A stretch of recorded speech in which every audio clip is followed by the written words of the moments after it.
Yanga alisha kuhitaji huduma ya huyu kocha 2024 kama nitakuwa niko sahihi. 2024 Yanga alisha kuhitaji huduma ya huyu kocha.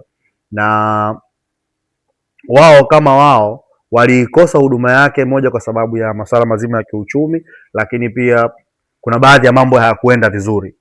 Msimu huu kwa nini Yanga wamerudi? Na wamerudi wakiwa wana dhamira ya kumchukua. Kocha wao alisha kuipa timu ubingwa wa Afrika. Ni Setif kama nitakuwa niko sahihi. Setif ya Algeria. Walisha kuchukua ubingwa wa Afrika Champions League wakiwa na huyu kocha. Na miaka ni kama 49 hivi. Ni 40 zile za mwisho kuelekea 50 ndio miaka ambayo kocha huyu anayo. Na kwa kipindi hicho chote ni kocha ambaye kwanza anaamini sana kwenye kukuza vipaji, lakini pia anaamini sana kwenye misingi na falsafa za klabu ya Yanga zote, kwa maana ya mbio, mpira wa kuburudisha na mpira ambao unahitaji kudominate wakati wote. Hiyo ndo falsafa mpya Yanga ambao walikuwa nayo, na ndio maana kuna kipindi kinafika unahitaji kuwa na kocha ambaye anatembea kwenye falsafa hizo.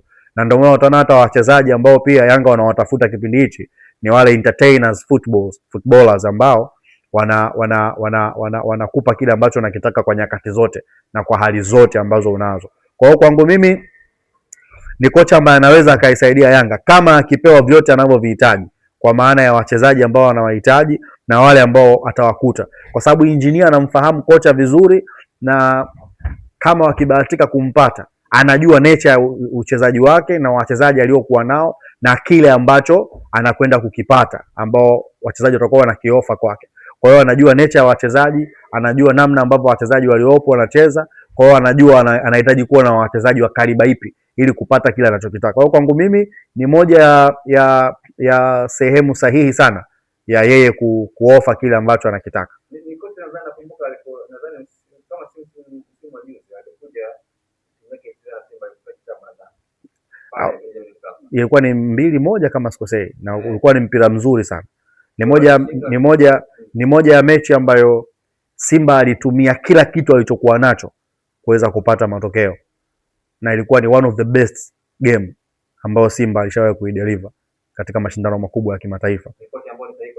Of course ni kocha sahihi kwa sababu ana experience ya mashindano ya kimataifa. Yanga huku ndani hana mtu ambaye anamsumbua. Yaani kwenye ligi yetu ya ndani Yanga akidhamiria kupata matokeo anayapata. Akidhamiria kupata matokeo anayapata, kwa sababu anajua viwanja vyetu. Hata kama kocha akiwa sehemu anahitaji usaidizi, ni sehemu ambayo uwezekano wa kupata matokeo upo. Yanga anaandaa timu kwa ajili ya kimataifa. Ukiweza kubit kimataifa, huku ndani ni rahisi sana kwenye ligi yetu. Na Simba na Yanga wanajua kupambana kimataifa, lakini bado kuna sehemu wanatakiwa kufika zaidi. Lakini Yanga mara nyingi imekuwa kupata makocha wazuri, lakini hawadumu. Huyu atadumu kama atakuwa. Simba na Yanga zina pressure kubwa sana. Na Simba ishakuwa na Benchika. Simba ishakuwa na Robertinho. Simba ishakuwa na Pantev. Simba ishakuwa na Uchebe hapa. Simba ishakuwa na Omogi. Sio? Hao wote ni makocha wazuri sana, lakini hawakuwahi kukaa. Yanga ishakuwa na Nabi, ishakuwa na Gamondi. Best coaches katika platform ya Afrika. Ramos, huyu ambaye alitoka Singida Black Star akaja kuipa Yanga ubingwa, Mirudi. Makocha wakubwa hao. Lakini pressure za hivi vilabu na uongozi pia unakuwa unapitia kipindi ambacho unahitaji kufanya maamuzi pia kwa ajili ya kuangalia mustakabali mzima wa klabu. Mimi nafikiri atadumu kwa sababu ni kocha ambaye anakuja kwa ajili ya project ya kimataifa. Na akifanikiwa kuifikisha Yanga katika sehemu fulani, utamuona tena msimu unaokuja akiwa na Yanga. Yanga wanaweza wakatulia naye huyu kocha. Yanga mara nyingi huwa wanapenda yule ambao mtu anauza, huyu vipi anauza. Ni kwamba si nukuu maneno yao, lakini inasemekana kwamba mara nyingi Yanga anapenda wale makocha ambao wana muonekano ule smart ule. Na ndio maana nakwambia huyu atadumu kwa sababu Yanga wameshavuka huko. Kimataifa kuhitaji uwe na kocha anayevaa masterpiece za suti. Unahitaji kocha mwenye IQ ya mpira. Mwangalie mtu kama Gamondi. Sio kumwona Gamondi amevaa suti afu amekaa tu amenani hivi. Gamondi muda wote ni muda wa kazi, hata akivaa suti chini ana raba. Ulisha kumuona nani kocha mwenye muonekano mwingine alikuwa nani? Master Gamondi. Alikuwa na muonekano mzuri, lakini muda wa kazi ni muda wa kazi. Muangalie mtu kama Sid Ramovic. Muangalie mtu kama nani huyu? Na kocha mwingine hapa nimemsahau. Nasri bin Nabi. Hao wote ni makocha wa kazi na wana muonekano mzuri. Kwa hiyo muonekano doesn't matter. Hata huyu anayekuja pia ni kocha fulani ambaye yeye ni mtu wa kazi. Masuala ya muonekano yeye sio mwana mitindo.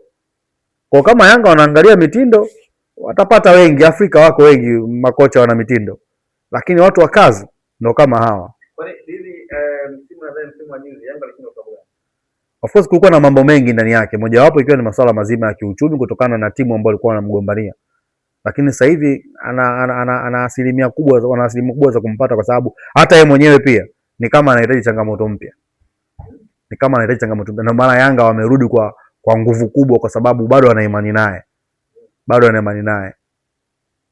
Ukitazama kwa baadhi ya mashabiki wengi wanaamini kwamba Yanga angecheza nguvu zaidi kwa kocha Nasser Nabi, kama sio Nabi basi hata kumrejesha yule kocha vizuri. Yanga kwa nini hawafanyi mazungumzo na hawa au wanafanya mazungumzo kati ya sawa?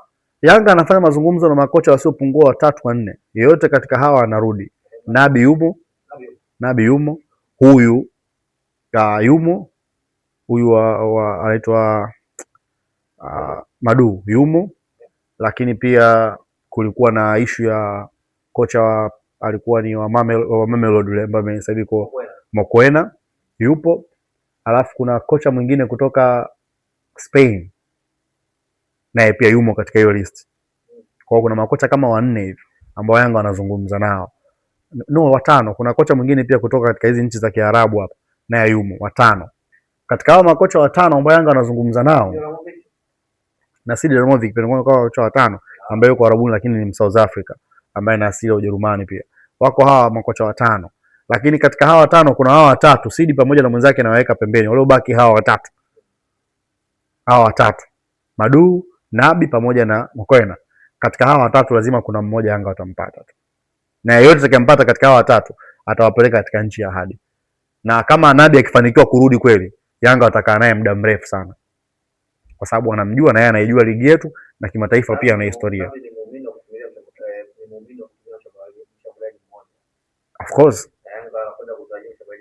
Of course. Dube atakuwepo. Huyu ambaye anamsajili kutoka Polisi Kenya atakuwepo.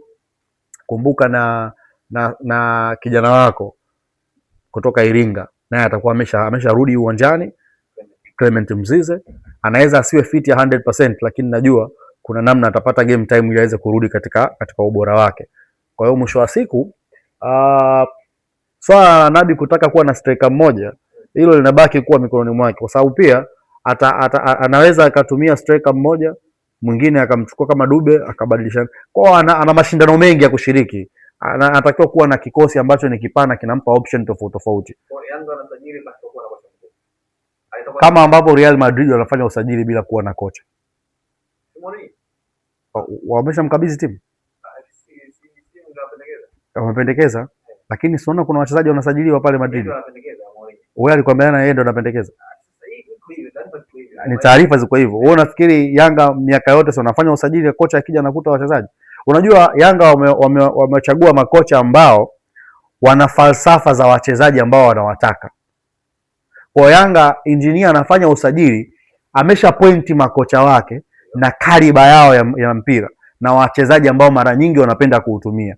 Umemtaja Nabi anapenda kusimama na striker hatari mmoja kama akina Fiston na wengine, sio? Ndio maana wamekwenda kumchukua huyo striker kutoka Police Kenya, sio? Kutoka Burkina Faso aje akae pale kwa ajili ya kumuofa Nabi. Kwa nini wasingemwacha Dube? Dube hawezi kukaa akatulia sehemu moja kama striker, ana hamahama. Kwa Dube atakuwa anatumika katika zile mechi ambazo mwalimu anahitaji kuwa na striker ambaye hivyo. Kwa hiyo ndio maana unaona hata usajili zao zifanye, lakini watawaacha wachezaji wakina Damaro hao wataondoka, wakina huyu beki kutoka Singida kuja kwa mkopo naye pia ataondoka. Wachezaji wengi wazawa ndo wako wengi kweli kweli watakaoondoka Yanga msimu huu, sababu wengi wameshindwa kuprove ile thamani yao. Kwa wengi wataondoka na wengine watapelekwa kwa mkopo ili wakapate game time.